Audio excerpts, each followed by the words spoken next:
Entre la République du Congo et l'Union européenne, c'est désormais le dialogue politique qui prime dans le cadre de leur coopération dans le secteur forestier.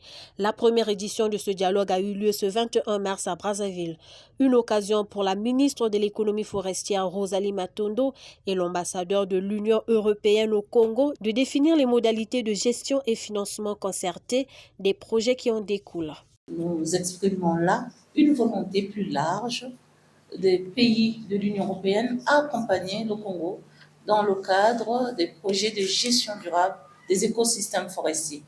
L'APV FLET était axée sur la gouvernance forestière et la légalité des bois. Aujourd'hui, nous allons dans un cadre plus large. Ce partenariat vise à renforcer le rôle des forêts dans le développement durable du Congo, notamment à travers la création d'emplois décents liés au secteur, sans oublier sa vocation à contribuer à la réalisation des engagements communs en matière de protection, de restauration et d'utilisation durable des forêts en vue de répondre aux défis liés au changement climatique.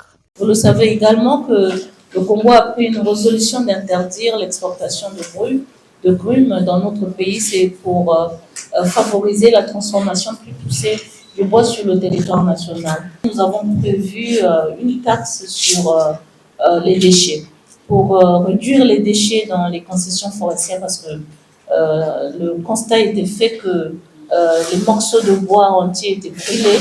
Aujourd'hui, nous voulons la valorisation de ces déchets par la transformation et par les nouvelles technologies. Donc là aussi, il faut un renforcement des capacités de nos artisans.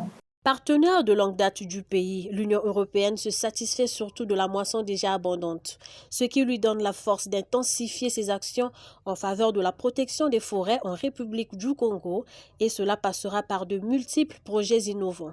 Il y a un groupe de dialogue politique, donc c'est l'instance supérieure, et après il y a un groupe technique qui prépare évidemment la discussion et qui ensuite est chargé aussi du suivi des recommandations qui seront adoptées.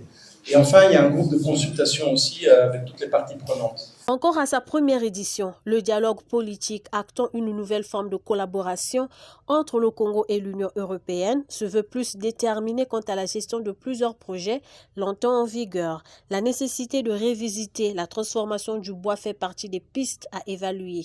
Ce dialogue politique coïncide avec la Journée internationale de la forêt, célébrée le 21 mars de chaque année.